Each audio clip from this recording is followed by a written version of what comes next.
I'm delighted to introduce Jim Marrs, author of Rule by Secrecy and most recently Inside Job, who tonight is going to make a presentation on future technology from the past. And without any further ado, I'm going to pass the mic on to Jim Marrs.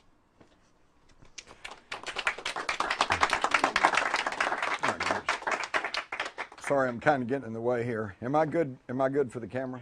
Okay. Have the mic working? Okay. All right, we're going to move real quick here because we don't have the time that I would really like to expend on this, but I think this is kind of a complicated subject, and a subject that most of you are probably totally unfamiliar with. So, but I am going to hurry on through this because I think it's very important, and I think it may give us an insight into our unparalleled and unsupported mad rush to occupy Iraq. Slide.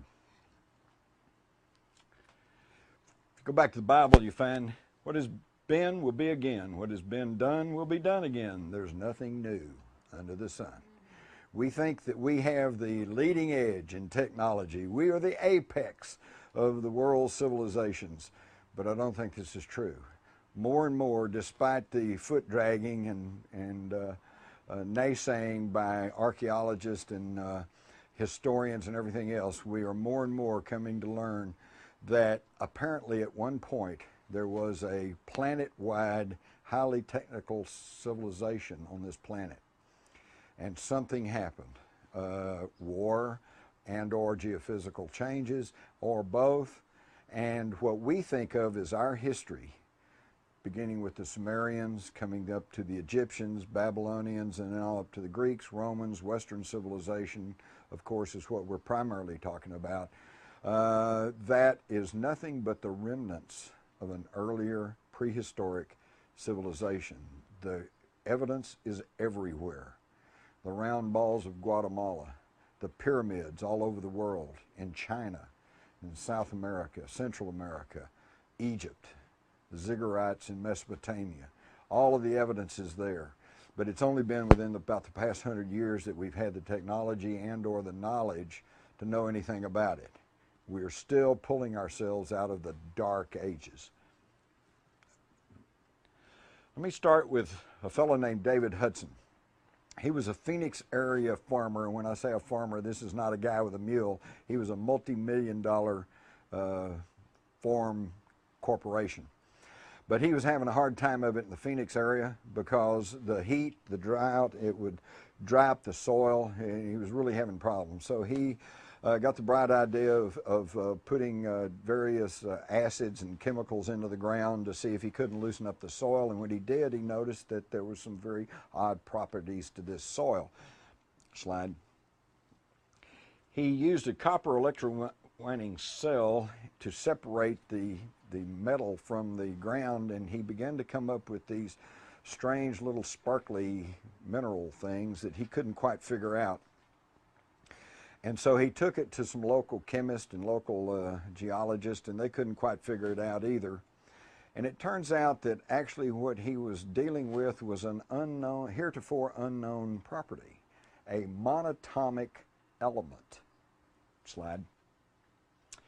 He named it an orbitally rearranged monatomic element.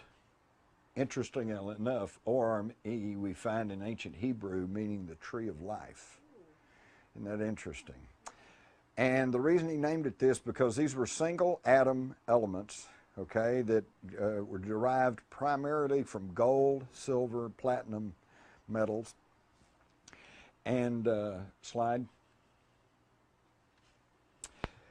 This was back in the 70s. By the late 80s and 90s, we see a number of scientific papers. This is being very much talked about in the scientific world, but is still not known to the general public, and it's pretty esoteric. These single atom elements can be rearranged by orbitally changing the nucleus of the atom. Slide. Now what he found was very unusual. When he was able to separate these monatomic elements from the ground and from other elements, it produced, and under certain heating procedures, he was able to produce a white powder.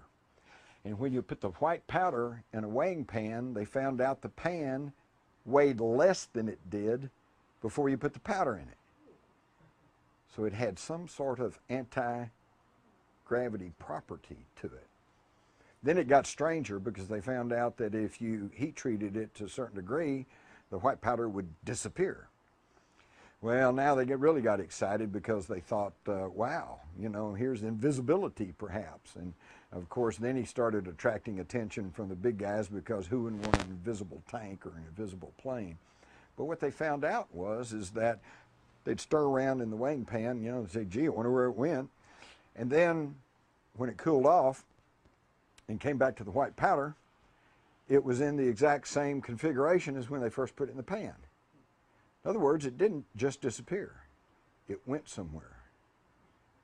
Okay, so now we're finding that this manipulation of this atomic material can shift it into another dimension. All right, so now they're getting excited because, hey, maybe this is the key to unlocking faster than light drive, limitless free energy, dimensional time travel. And they also found that it had physical properties, that you could ingest the white powder, and that it basically didn't heal you, it cleaned up your DNA and make you where you didn't have to be healed. So now we're talking about perhaps longevity, because we all know that every few weeks or so, every cell in your body is regenerated. There's not a cell in your body today that's the same cell that was there, say, 10 years ago. All right? So why can't we live for hundreds or thousands of years if we just keep regenerating our cells? Because at the end of our DNA strand is what they call the telomerase caps. There's a cap on our DNA. And when it gets to a certain time in your life, those caps kick in and you quit reproducing the cells. And what happens then? You age and you die. Oxidation. Slide. Now we know today that the structure of the atom is a lot different than what I was taught in school. This is Walt Disney's version, you know, our friend the atom. And we now know the atom is composed of all these various things, which I won't bore you with, mainly because I don't even understand them myself, because I don't claim to be a scientist or a highly technical person. I'm just a reporter, okay? Slide. But the atom is totally different. But we also know that in the atom, the nucleus, and then you have your electrons and protons and neutrons. The atom is mostly space. This is what I mentioned earlier about the fact that even our reality, everything we think is really hard and solid, is really just made up of atoms, and within those atoms is an immense amount of space. And yet within those spaces, the energy generated by these neutrons and protons and stuff is absolutely immense. And we're finding out things about this continually. They recently found out that protons have mass. Okay? It's a complete surprise to me. I didn't even know they were Catholic. It's a joke. All right, slide. They also found that by treating these monatomic elements, you can change the shape of the nucleus. And you can turn it into a dumbbell-looking thing. And I found that really intriguing because, of course, we all know that that looks very, very close to what the symbol for infinity is. So what we're dealing with here is the basic building blocks of life, energy, the universe. Slide. It also could be what we're learning to adapt as fuel cell technology. They are finding that, you can read this for yourself, these are some fuel cells that they're experimenting with United Technologies, and it's all based on energy conversion rather than fossil fuel or burning something or whatever. So in other words, this, of course, this technology that we're talking about would be of intense interest to energy executives and anyone who is heavily invested in the energy field. I'm going to here to tell you right now that there is tons of alternative energies out there. The reason we don't have it is because the big guys have not figured out how to get a monopoly on it.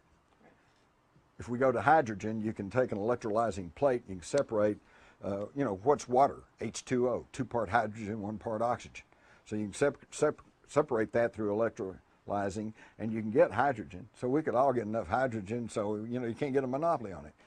biodiesel, biofuel. You know, we can all grow some potatoes or corn or whatever, so they couldn't get a lock on it. They're going to fuel cell because they got to figure out what to put in those fuel cells to make them work that we can't get, and then we'll get it. Okay, y'all live. Most of you have lived through the time when the cigarette industry was fighting tooth and toenail, and for every scientific study showing that cigarette smoking was harmful, they had their scientific study showing that, well, their methodology was wrong, or no, it's actually good for you, or whatever. This was a delaying tactic until those giant cigarette companies could diversify. Okay, today the big cigarette industries, cigarette sales still into the millions of dollars, is still only a small fraction of their total profits because they diversified into other things. We're in the middle of this now with petroleum. They know the writing's on the wall. They know we need to get away from this, but they've got to drag it out until they can diversify and find a new technology to go with. Slide. Interestingly enough, this dovetails into the ancient stories of the alchemist who are trying to transmute base metals into gold. And we've all heard about that, and probably like me, you snickered at that. Now, poor fools think they can take a piece of lead and transmute it into gold. But you can, if you can learn the secrets of this energy manipulation at the atomic and subatomic level. Okay, because they have taken gold, transmuted it into this white powder, the white powder of gold. And then they have taken the white powder and transmuted it back into a gold nugget. Can be done, all right? But they are just now beginning to crack into this technology and this knowledge. Slide. And again, we find it's nothing new, because in the Bible, we learn about manna.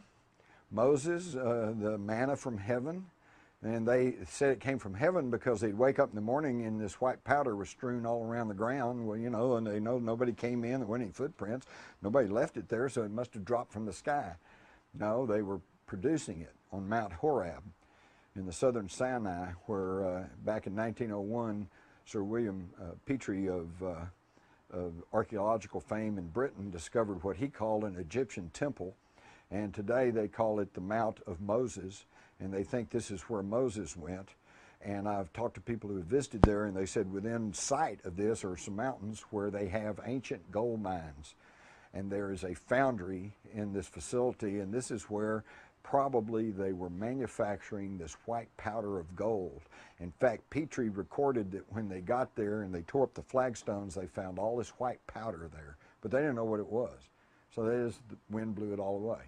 This is ancient knowledge. They knew how to do this. We learned that Ramesses the Great offers conical white bread to the hawk-headed god of Hathor.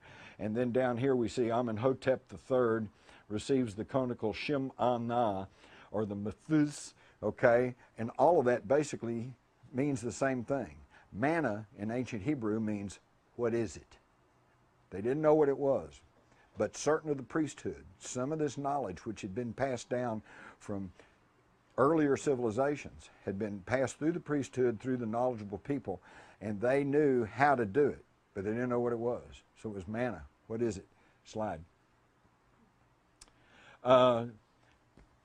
You read in Exodus, when the dew had gone up to the face of the wilderness, a fine flake-like thing, fine as hoarfrost on the ground. And when the people of Israel saw it, they said to each other, what is it?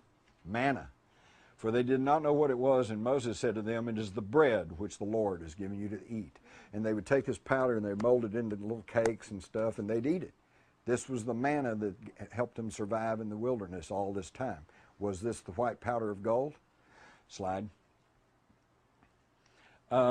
This is really great.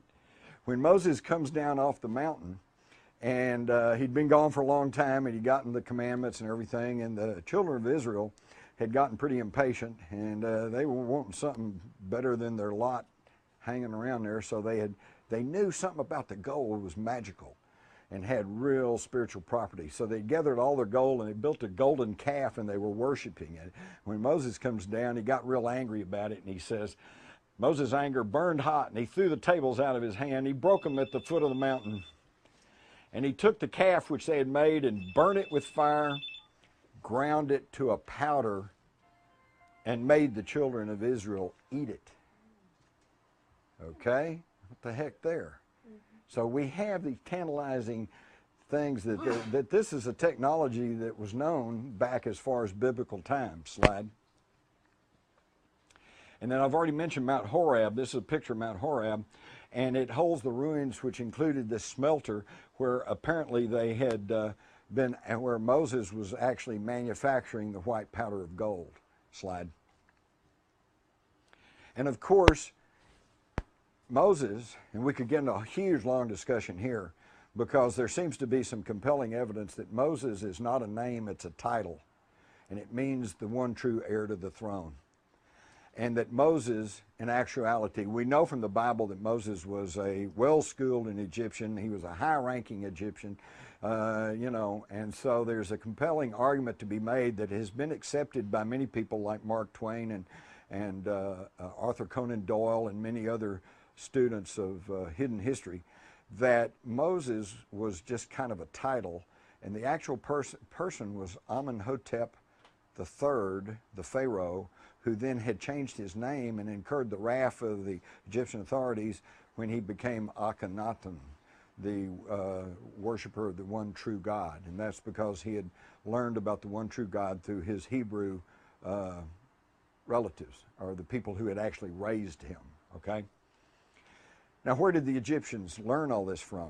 From the biblical patriarch Abraham, who had brought the knowledge of Samaria to Egypt. Look in the Bible. Abraham was not a Jew. He was not even a Semite. He came from Ur of the Chaldees. Chaldea was simply an ancient term for Samaria or Mesopotamia, what we now call Iraq. And the city of Ur is still over there, Uruk. A lot of these towns, in fact, most of those cities in ancient Samaria were named after Abraham's relatives. Okay, so Abraham was not just some poor Jew wandering in the desert with a camel in a tent. He was a very prominent and probably royal Sumerian who brought the knowledge of the ancient Sumerians to Egypt. Shortly thereafter, the whole Egyptian civilization sprang full-blown into existence. And what I found in researching Rule by Secrecy is that it was surprising to me. The earliest dynasties of Egypt were the most advanced. So the Egyptian civilization did not start, from a primitive and then build into this exquisite civilization. It started off as an exquisite civilization and then digressed and devolved. And all of it because of the information that goes back to Samaria. Slide. So we can see that Abraham comes from Ur of the Chaldees, goes up to Haran, comes all the way through Canaan, and ends up in Egypt. Slide. All of human history resides in Baghdad because that was the fountain of Western civilization for certain. Slide. The ancient Sumerians obviously knew a lot more than we even give them credit for. In this stele, we see that they made a representation of the solar system, correctly depicting not only the number of the planets, but the relationship of their size. This stele dates back probably about 6,000 years, far beyond the time of the Egyptians. It also shows Uranus and Neptune. Uranus was not discovered until 1781, Neptune in 1846, and Pluto, which they correctly show in their diagram, was not even discovered until 1930. So see, we're not the apex of knowledge. We are just now regaining knowledge that was here centuries ago. Slide. We have the example of the Baghdad battery. They found this years ago. It's just a little ceramic jar with a little copper tube that went in another little copper thing, and they couldn't figure out really what this was until somebody thought to put some grape juice in there, put the tube in, and put the little copper point in there, and what happens? Lo and behold, you get a half volt of electricity. So they knew how to generate electricity. And they didn't have a huge power plant, just do it with a jar and some grape juice. They knew the manipulation of energy at the atomic and subatomic level. Slide. And how do we know they knew all this stuff? Because of the Sumerian clay tablets that are still in existence. There are over 500,000 of them. 500,000 of these tablets are known to exist right now, and only about 20% of them have been translated. Isn't that amazing? Some of you young people here, if you want to know what to do with your life, learn to translate Sumerian. Okay? It was the world's first writing, and what they did was they used a stylus and they would press it into mud with these little triangular shaped styluses, and then they'd bake it. It's a rock. That's why they still exist. Paper, papyrus, that all burns up, just, flakes away, but these things still exist. These writings predate the Bible by 4,000 years, and they tell of human origin. Slide. Not once, but several times, according to the Sumerian tablets, they say 432,000 years before the Great Flood, the Anunnaki came from Nibiru through the Great Bracelet, which is the asteroid belt, to the Earth. And here they landed in the Persian Gulf and began to colonize and search for gold. There were strikes over the hard work, and it was decided to engineer a slave race by manipulating the DNA of primitives. Kings and dynasties arose once this slave race came into existence, and warfare broke out, and that's a thumbnail sketch of what they say our history is. And it does answer one big mystery. For centuries, they've been looking for the missing link.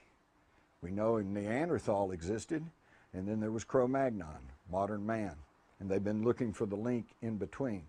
For years, they thought that there should be something in there because they must have mated and interbred, but now we know for certain that they did not interbreed because they are two separate species. And there is no missing link because they manipulated the DNA. Slide.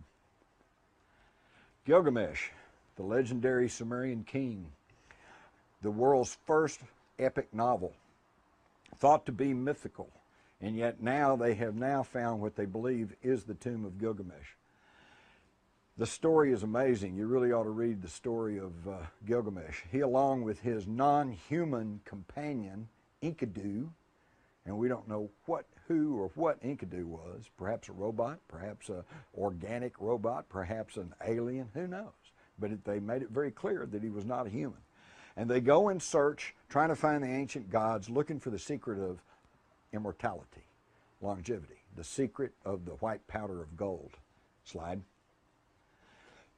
Recently, among the amazing new discoveries that these French and German archaeological teams were finding in Iraq beginning in 1999, 2000, 2001, was using ground-penetrating radar. They really believe that they may have found the tomb of Gilgamesh under the Euphrates River. Slide. But anyway, they were finding all of these amazing new discoveries. Did they find the secret of the monatomic gold? Did they find the secret of longevity, of free energy, of time travel, star portals? If you can manipulate energy, you can go to another dimension. You could probably create a wormhole. You could probably go to another star system, and there we don't have to worry about the problem of spending hundreds of years blasting along in a fuel-propelled rocket, that it would take you to get to another star system. You jump through a wormhole and you're there, or you jump through another dimension. But that brings us to Baghdad in April of 2003. Where would they have taken all these amazing new discoveries? They would have taken them to the Iraqi National Museum in Baghdad. And would they have immediately put them on display? No. They would have been put in the basement where they would have been cataloged and cleaned up and prepared for exhibit. But in spring of 2003, George Bush, against everyone's wishes in the world, invades Iraq. I went through this earlier, but the weapons inspectors, both ours and the United Nations, said there's no weapons of mass destruction. The Atomic Energy Agency of the United Nations said there's no weapons of mass destruction. Even Saddam Hussein, at the last minute, was finally going, okay, whatever, send in the weapons inspectors, do what you want. Bush would not take yes for an answer. Okay, we were going to invade, and we did. And what we do, against all military logic and tactics, instead of going for an objective, seizing your objective, solidifying your wins, and then moving on to the next objective, We made a beeline for Baghdad. This is what has created the problem in Iraq for the United States today, because we failed to pacify the countryside. And what happened in Baghdad? Well, they put a Marine guard on the Ministry of Oil, but there was no guard on the Iraqi National Museum, although several museum officials from around the world had already secured the promises from the Pentagon that they would protect the priceless treasures in the Iraqi National Museum, but it didn't happen. Slide.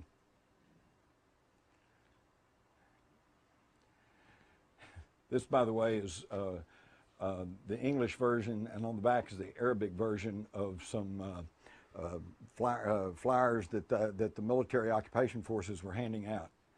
The coalition will destroy any viable military targets. The coalition does not wish to destroy your landmarks. We do not wish to harm the noble people of Iraq. To ensure your safety, avoid areas occupied by military personnel. So, you know, we went in there and said, you know, everybody clear out because we don't want to destroy you. And yet, even to this day, we are continuing to bomb and to destroy some of the most sacred and ancient places in Iraq. Slide. And this is what the Iraqi National Museum looked like after the looting.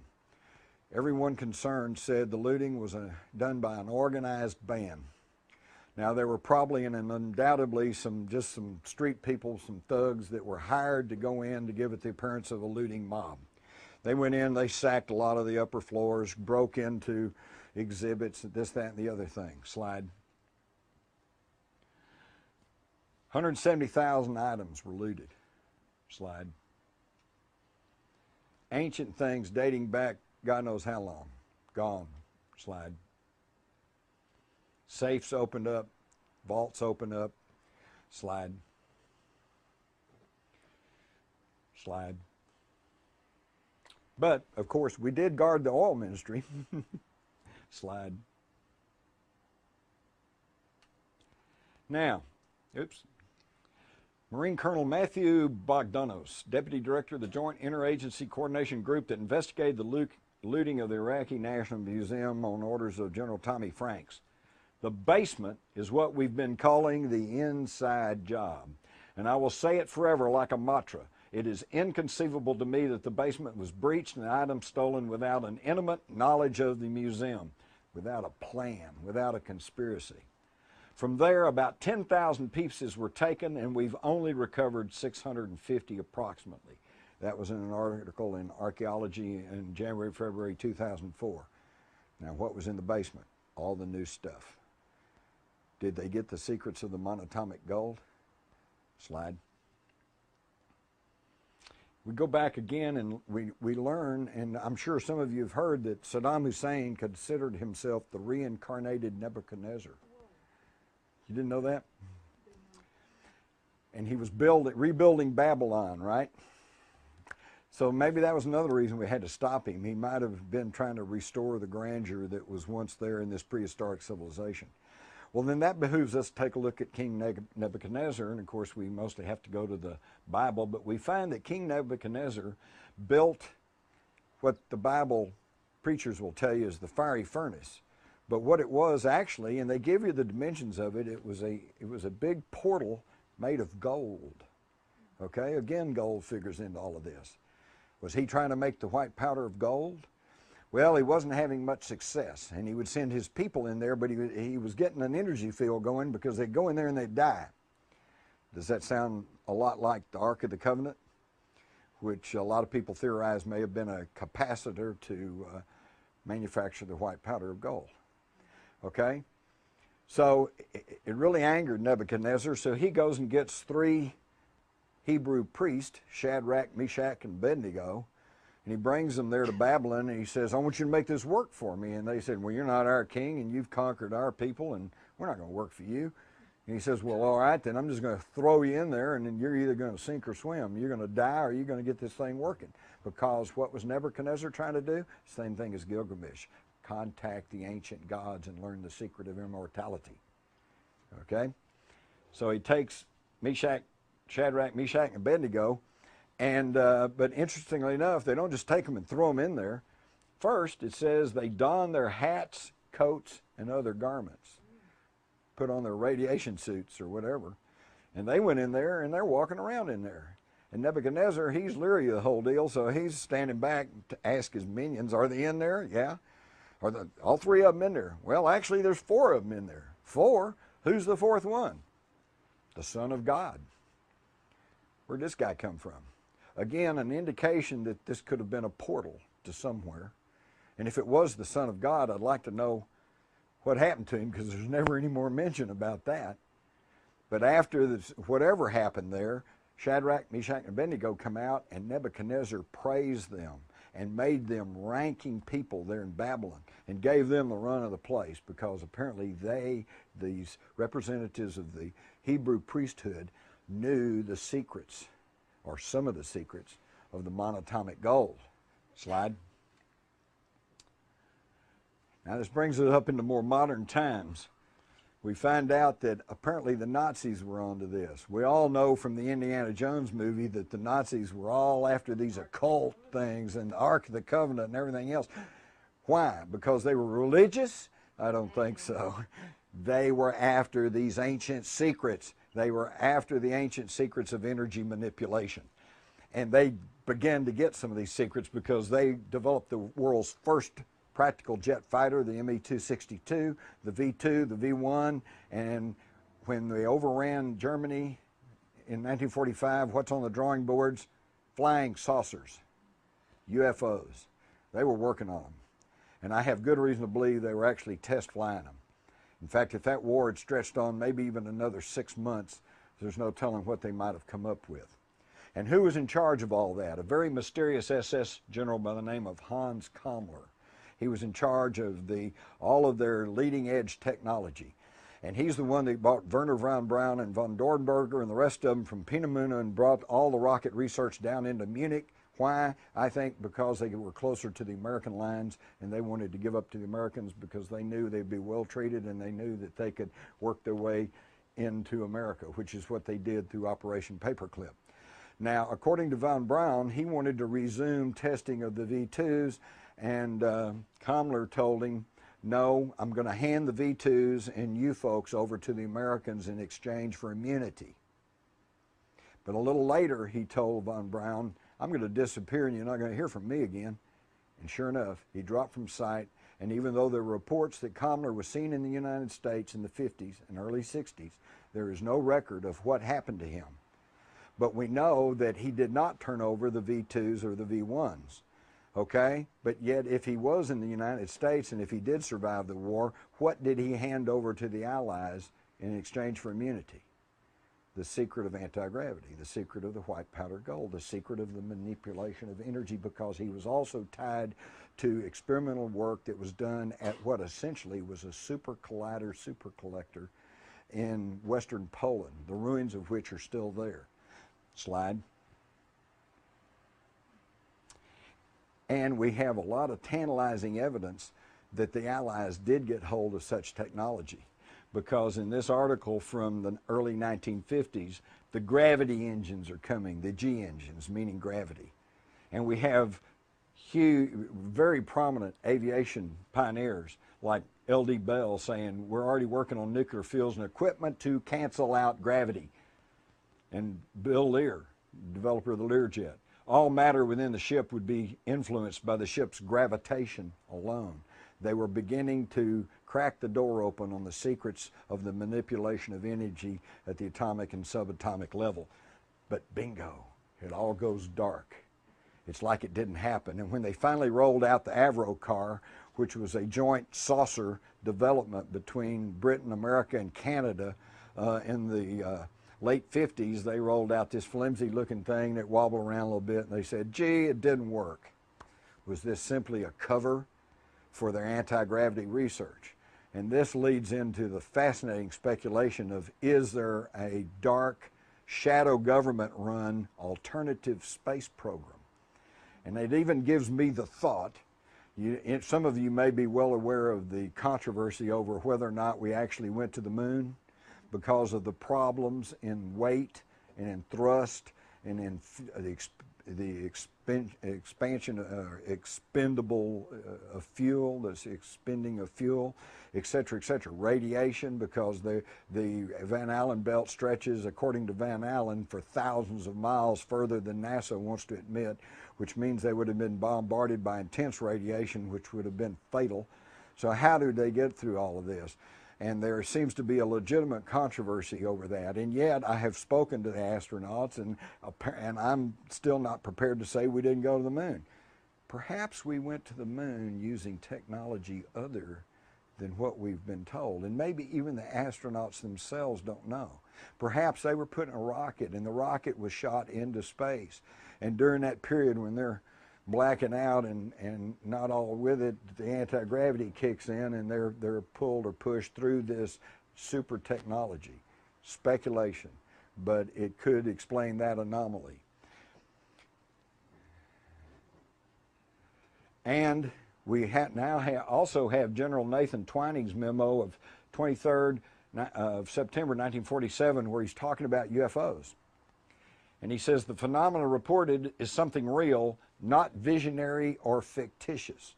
They knew at the beginning in 1947 that this was all real. September the 23rd is an interesting time period because this was just 2 months after the crashes in Roswell, New Mexico. It's also the same day that President Truman signed the National Security Act of 1947.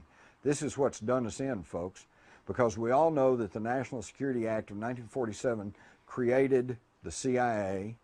We know that it changed the name of the War Department to the Defense Department, a little PR change. But what a lot of people don't realize or haven't really understood is that it also created the National Security Council. Now, we all have heard of the National Security Council because even up to the invasion of Iraq, everything's done through the National Security Council, which by definition takes care of anything having to do with national security. But who can tell me who the National Security Council is? President, Vice President, Secretary of Defense, and Secretary of State. 4 people.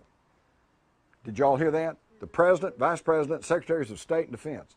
3 of those are appointed by the President. So it's the President controls the whole, anything having to do with national security. This is where we went into the national security state. This is why, because creating the National Security Council, anything having to do with national security, it bypasses Congress, bypasses the Constitution, bypasses the media, and hence bypasses the public. And this is why they've kept the lid on UFOs. Why? Because they don't want people to know our deepest, darkest secrets, which is they are tampering with the basic building blocks of the universe. Manipulation of energy at the subatomic level. Slide. And by the way, in that same document, Twining says, it is possible within the present U.S. knowledge, provided extensive detailed development is undertaken, to construct a piloted aircraft which has the general description of the object in subparagraph A, meaning a UFO. So in 1947, they were basically saying if we had a crash policy, we could build our own UFOs. And I think they've done it. And that's why but don't get me wrong, I'm not saying that every UFO sighting is some sort of secret government test craft. A bunch of them are, but not all of them. In fact, there is good evidence to suggest that we are in an undeclared, under-the-table, covert war with extraterrestrials. And we're not being told about it. And it kind of makes a mockery of freedom and democracy, doesn't it? And here's the Avro saucer, and they're all going, well, gee, it just didn't work. And that was the end of that. And this has never been talked about. In fact, to this very day, some of you probably understand what I'm saying. If you go to our centers of higher learning, or if you go to the large corporations, and you start talking about anti-gravity, they call the security guards and have you run out as some kind of nutcase, because this has been so thoroughly blacked out, because it is so real and it stretches back so far. Slide. So now we do know, and these pictures have suddenly surfaced, that they were building long past the 1950s Avro car. They did have flying saucers operating, and they were able to fly. And the question becomes, were they powered by just some sort of exotic jet, as they would have us believe, or do they have anti-gravity? I've had people very conversant in the aviation field tell me that the SR-71 Blackbird stealth fighter, that it looks like it really shouldn't be able to fly.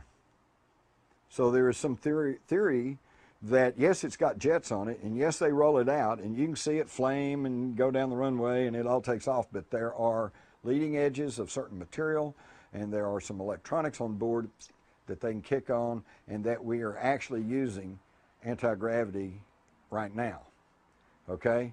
And what I would like to know, and the big conundrum is, do the pilots even know?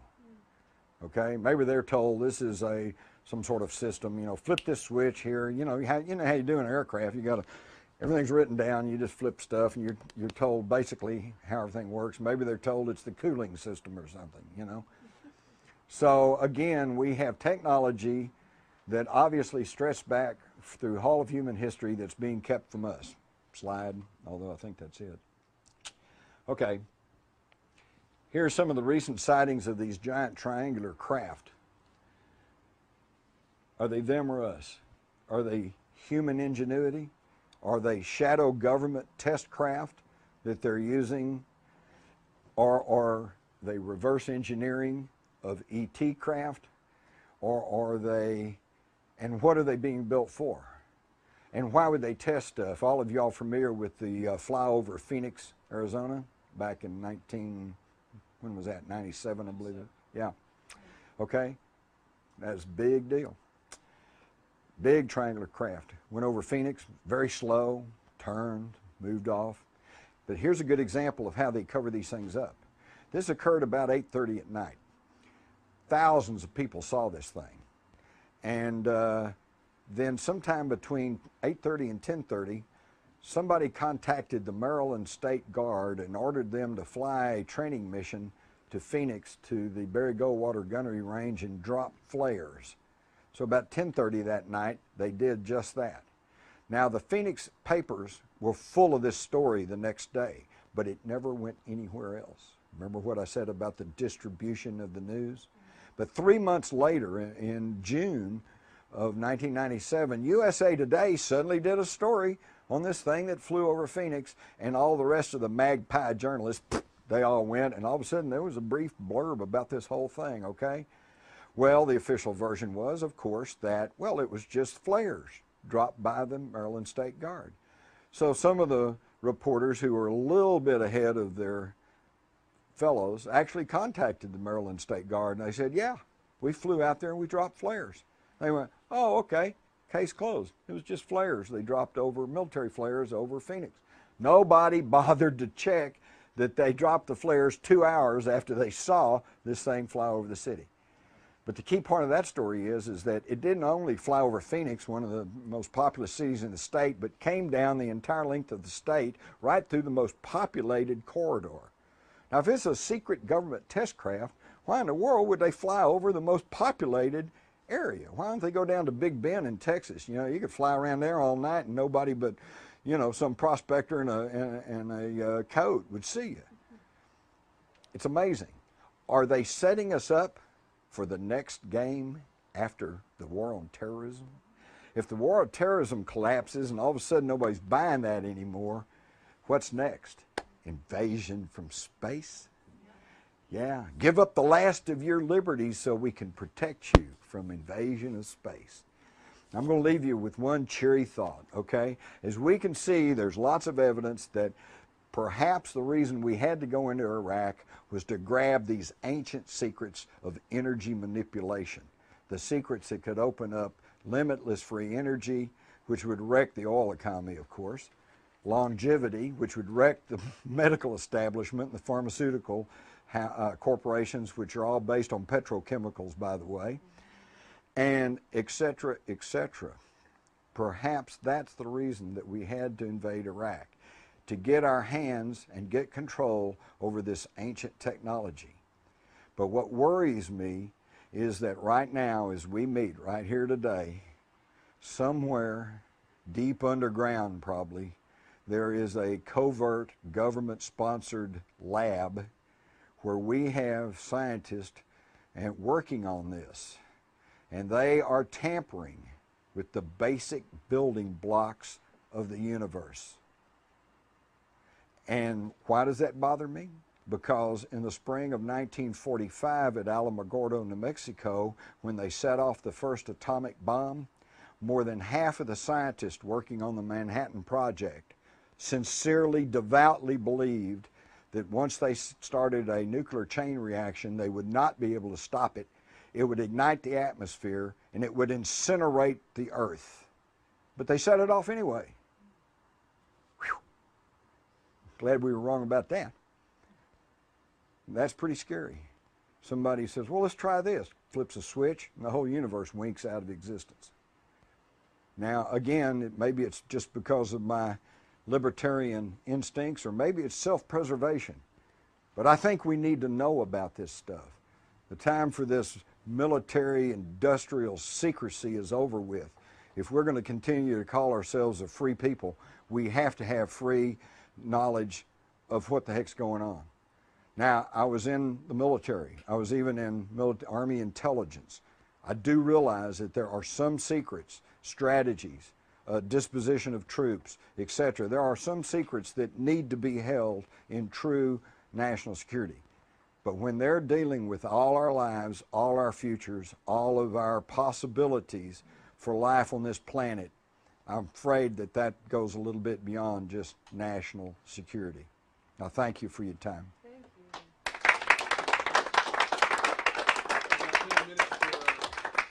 All right. I thought I'd kind of run over my time there a little bit. Believe me, I hurried through that. There was a whole lot more we could have talked about. We'll start and go this way. Yeah. Are you pointing Jim or me? You. Great, thanks. You left off with a comment that may be related, if not to come back to a little bit later, about who are they? It was before this. Oh. So just to plant that seed, and that's my interest. Okay, you saw what the Sumerian tablet said. The Anunnaki come down, okay? And these are these ETs. Colonized the planet, apparently, okay?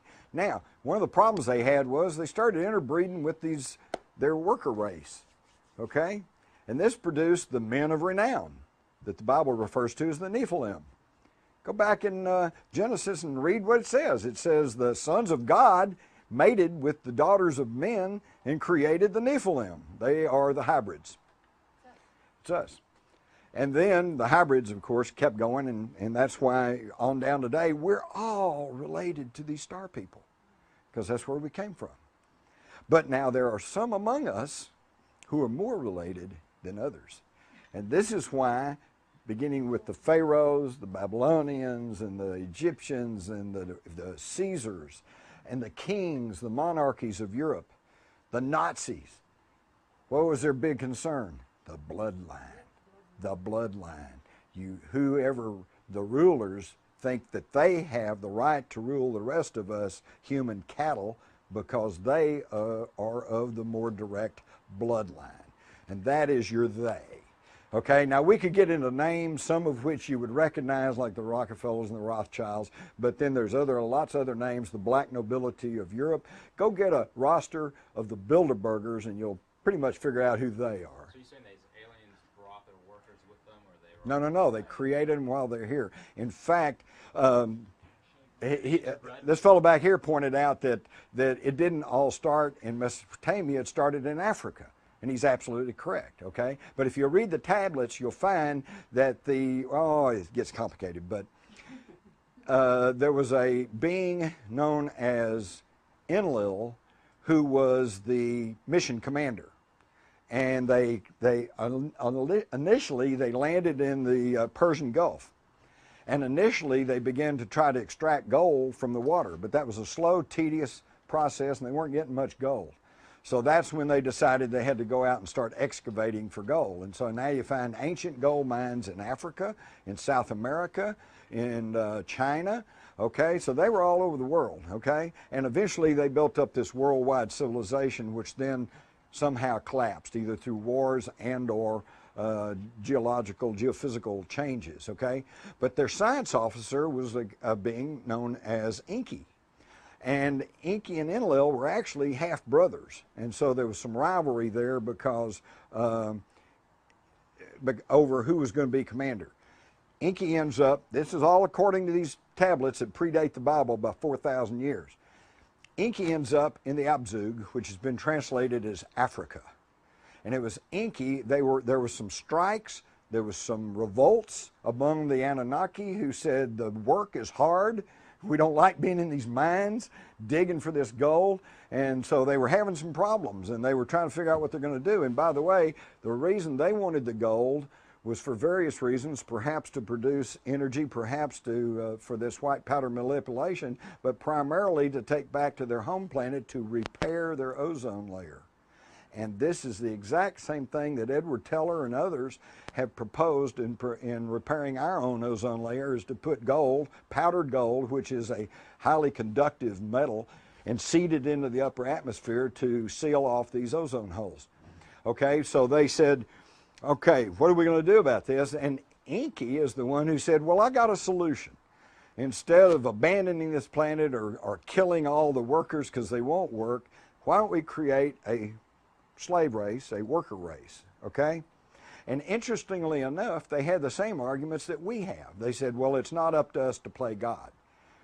And his counter argument was that number one, we're not playing God because we're not creating some new race. We're just tweaking the DNA of an existing being, okay? And two, we need this so that we can get the goal we need and all like that. And his view prevailed. And then in the tablets, they tell you how this was accomplished.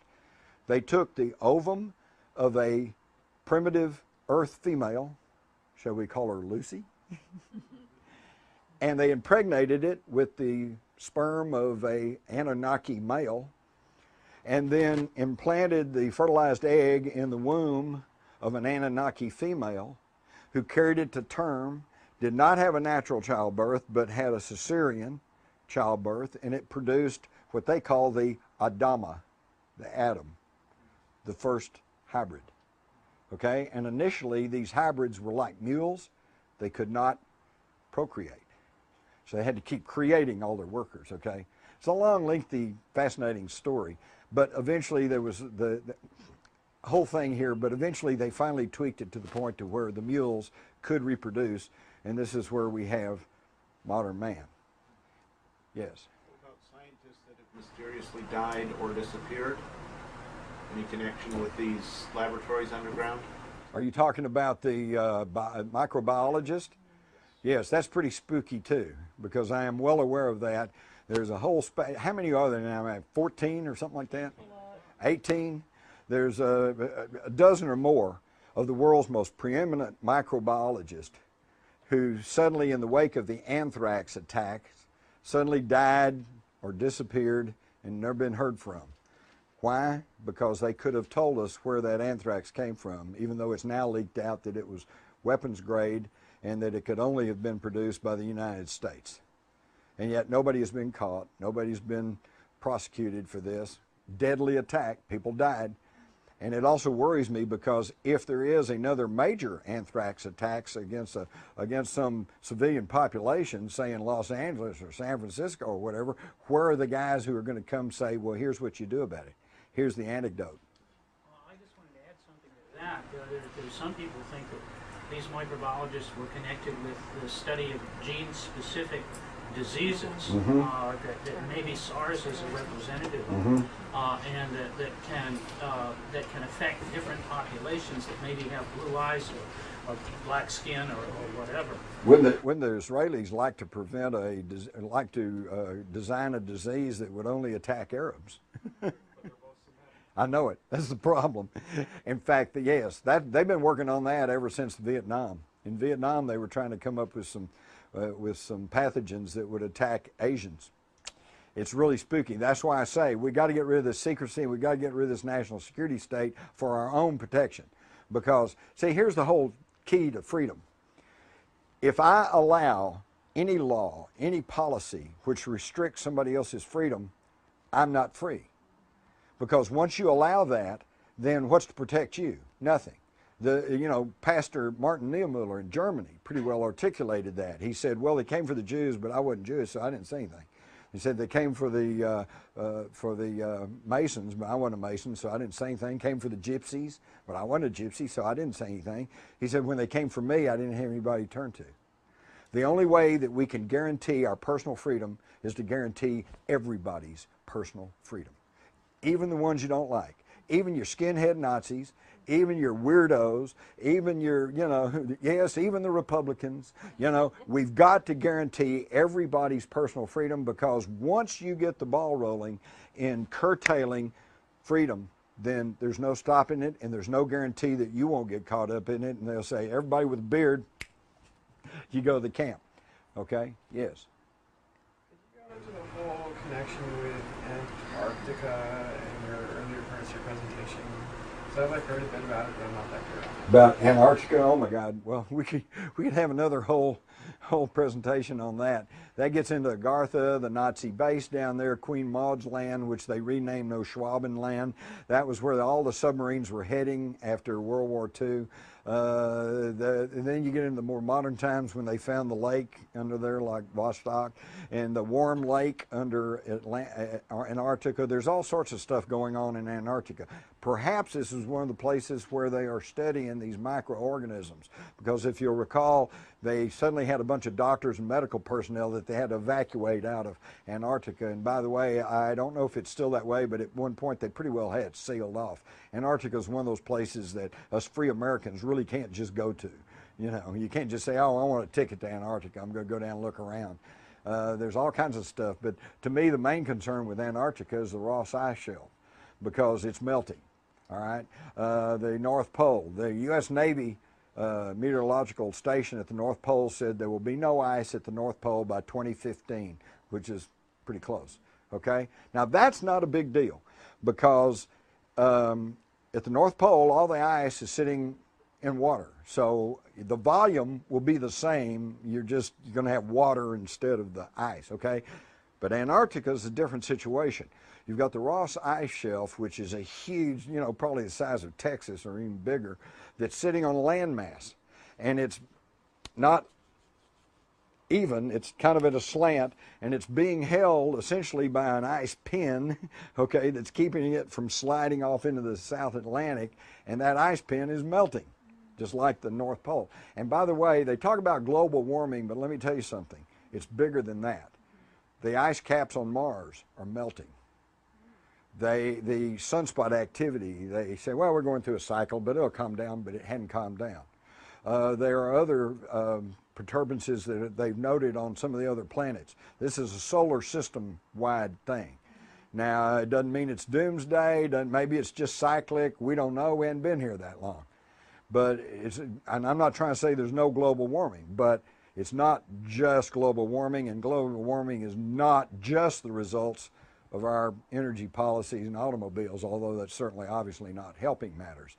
But the problem with Antarctica is if the pin melts and the Ross Ice Shelf slides off in the South Atlantic, it's going to raise the water tables around the world by about 12 feet, which would inundate New York, London, probably Paris, San Francisco, Los Angeles. We're going to have a real problem, okay?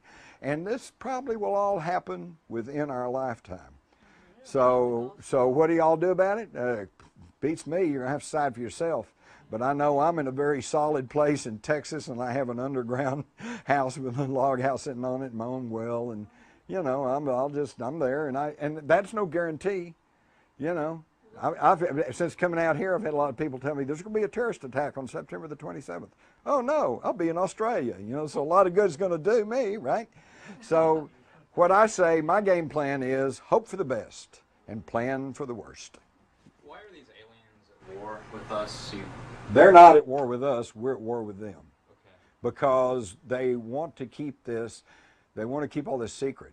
According to several sources, they have approached the leadership of the world, various national leaders, and they said, okay, we'll make contact, let's deal, we'll swap technology, but you guys got to promise to lay down your weapons, start learning to get along with each other, yada, yada, yada. And the national leaders have said, we don't want any part of that.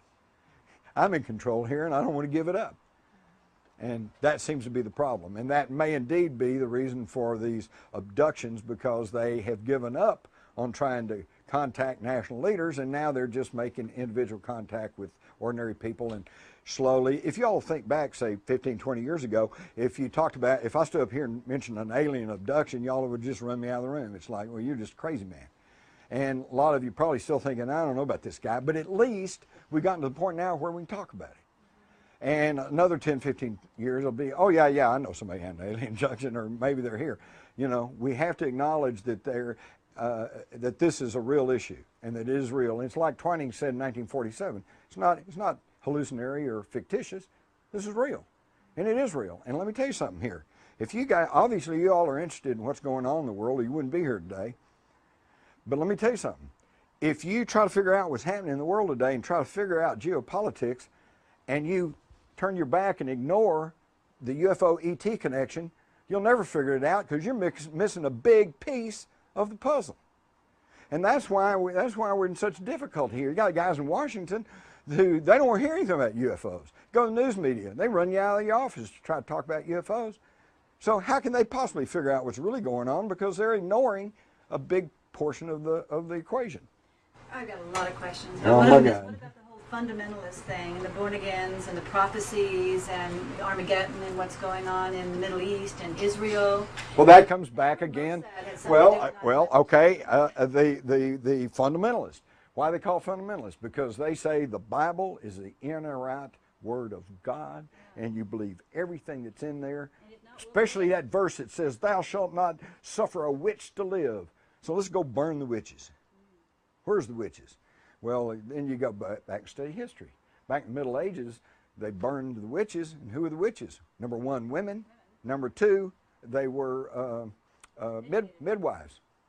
Midwives, okay? If you were a midwife, you were pretty much suspected of being a witch, okay? Then they go back again, but is the Bible the inerrant Word of God? As a Christian, I'm a little torn on this, because on the one hand, I really do want to believe that it kind of is, and in a general sense, I think the philosophies that are in the Bible are good, solid works. I think that it was an inspired work of writing, but what you have to understand is it's been edited, it's been jacked with for centuries. Another thing I found in studying the ancient Sumerian tablets, they tell you all about the flood, okay? They tell you all about the flood. God came to this guy and said, hey, build an ark. Use pitch and bitumen to seal it, and put all the seed of every living thing in it, and the ark, the flood came, and the ark rode it out for 40 days and 40 nights, and ended up on Mount Ararat. Exact same story you see in the Bible, except in their tablets, the guy's name wasn't Noah, is Upnarpishtim. And this was 4,000 years before the Bible was written. Okay, so the Bible may be the Word of God. It may be full of truths, but it is an amalgamation of history and stories and Sumerian history and things that have been passed along word of mouth. You know, most people don't realize that the Bible was not written down as a written document up to within 300 years of the time of Christ. Okay, that's how recent all that is. Before that, it was word of mouth. And have any of you all ever played the parlor game where you get a line of people and one whispers a sentence and you pass it down?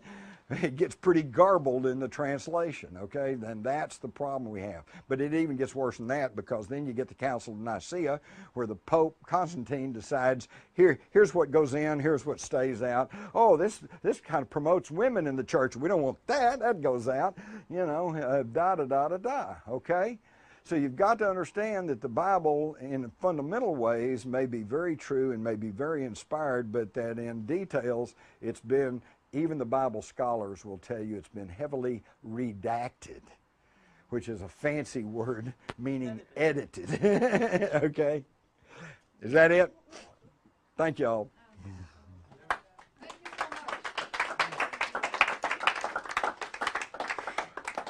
Thanks a lot, Jim. And, you know,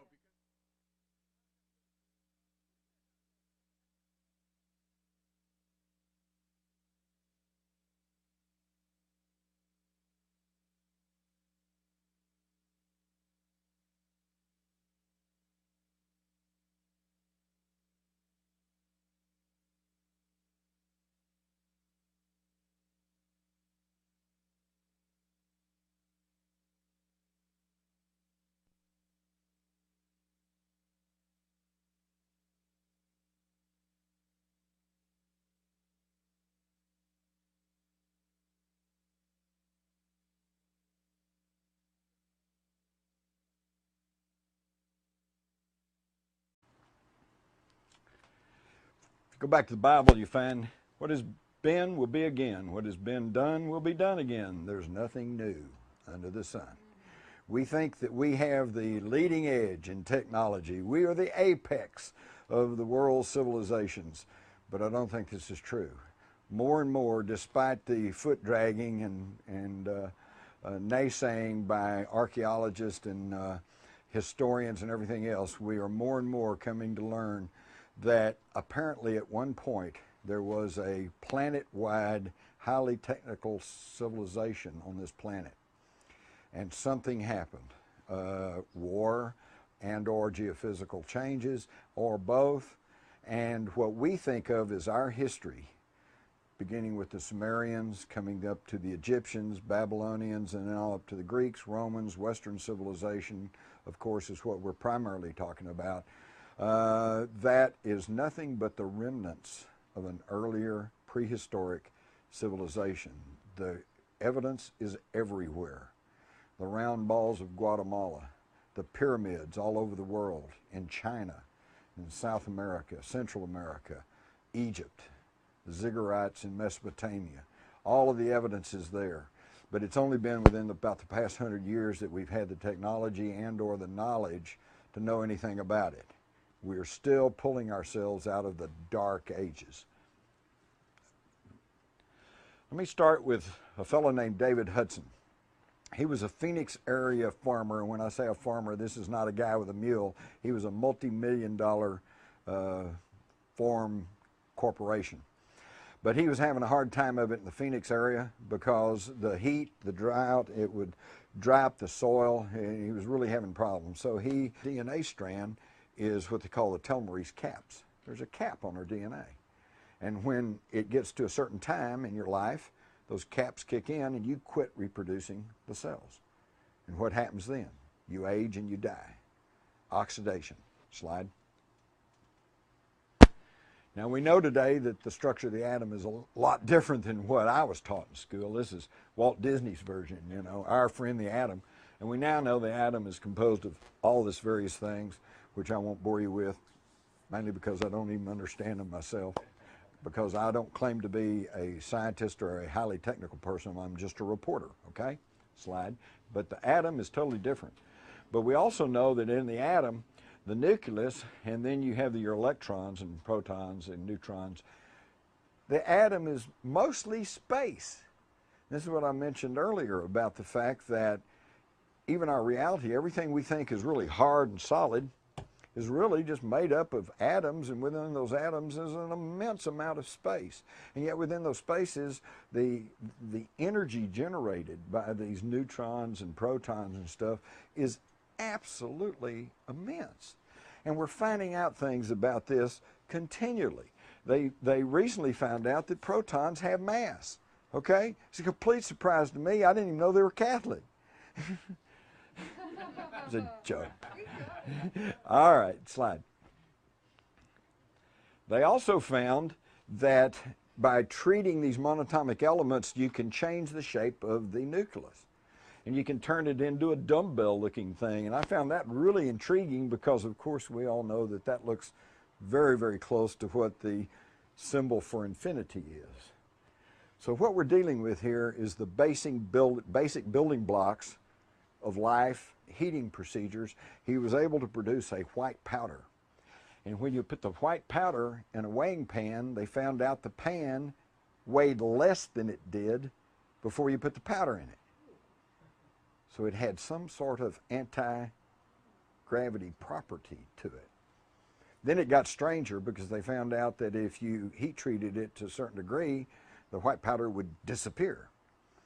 Well, now they really got excited because they thought, wow, you know, here's invisibility perhaps. And of course, then he started attracting attention from the big guys because who wouldn't want an invisible tank or an invisible plane? But what they found out is that they'd stir around in the weighing pan, you know, and say, gee, I wonder where it went. And then when it cooled off and came back to the white powder, it was in the exact same configuration as when they first put it in the pan. In other words, it didn't just disappear. It went somewhere. Okay, so now we're finding that this manipulation of this atomic material can shift it into another dimension. All right? So now they're getting excited because, hey, maybe this is the key to unlocking faster than light drive, limitless free energy, dimensional time travel. And they also found that it had physical properties, that you could ingest the white powder, and that it basically didn't heal you, it cleaned up your DNA and make you where you didn't have to be healed. So now we're talking about perhaps longevity, because we all know that every few weeks or so, every cell in your body is regenerated. There's not a cell in your body today that's the same cell that was there, say, 10 years ago. All right? So why can't we live for hundreds of thousands of years if we just keep regenerating our cells? Because at the end of our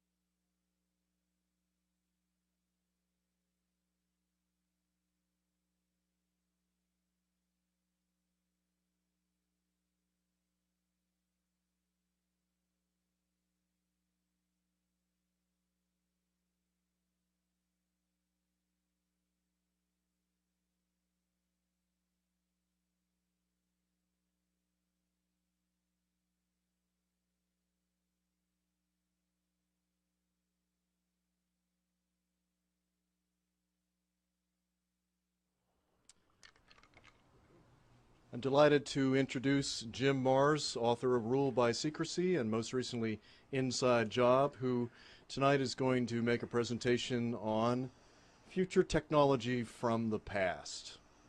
And without any further ado, I'm going to pass the mic on to Jim Marrs.